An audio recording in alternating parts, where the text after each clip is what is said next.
is extraordinary. I would expect nothing more from the Iranian government on this issue. They, after all, were behind that original fatwa that was issued to Sir Salman Rushdie in 1988. But the reality is, many people in the West, supposedly many freedom of speech campaigners and defenders of literature and freedom of expression, have also said, well, it's a terrible thing that he got attacked. But then they always add the word but. If he hadn't written a book that had offended so many millions and billions of people, then this wouldn't have happened. They're no better than the Iranian government, are they?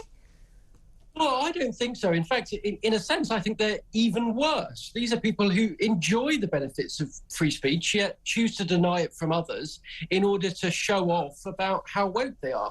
And let's not forget, of course, that there is a teacher in this country, the teacher at Batley Grammar School, who remains living under police protection in hiding, cannot return to his hometown, to his old job, for the alleged sin of teaching children about what blasphemy was. Yeah. And there is a just mysterious silence in this country when you ask about him and ask about whether or not he should be able to return to his old life, his old work.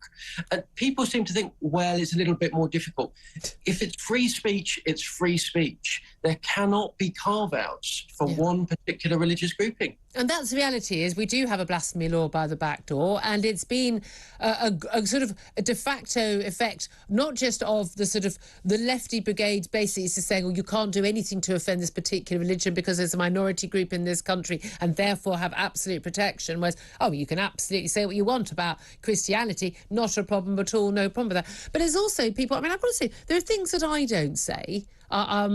I would, again, always defend the right of anyone to say what they want to say, within the law. We talk about within the law because we do have restrictions in terms of libel. You can't just get up and call someone a paedophile and not expect there to be repercussions, and you can't threaten to kill people. So we do have restrictions, but we've agreed in law. Democratically elected politicians on behalf have agreed those laws, but we've agreed not to have a blasphemy law, and yet de facto that has been brought in. And they're saying there are things that I don't say, frankly, because not out of respect for anyone's particular beliefs, but simply out of fear for my own life, fear for my child's life, fear for my safety, my colleagues.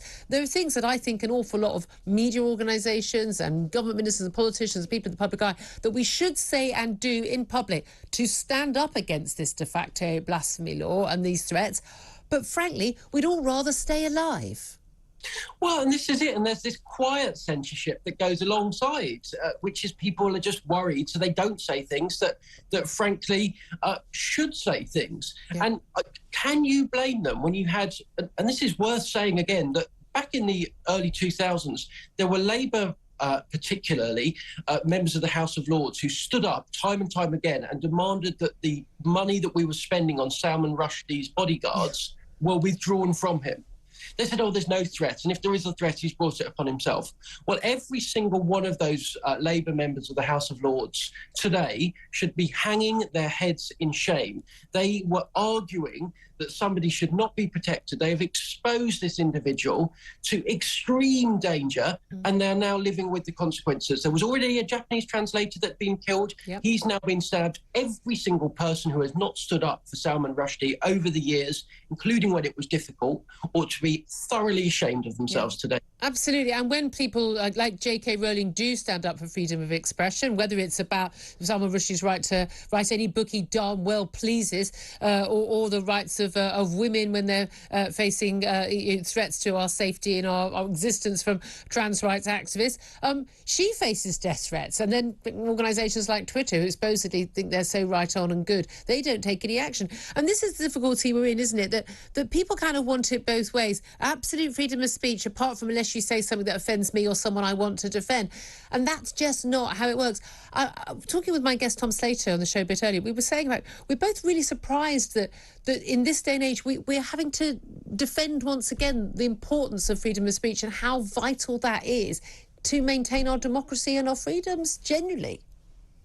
Yes, and that's absolutely right. And you're right to point out J.K. Rowling. The woke stuff and this stuff are two sides of the same coin. They are both pious groups of fanatical people who believe that they have the God-given right to say what other people should and shouldn't say, what other people should and shouldn't think, and that they have the right to protect their ears from things that challenge them.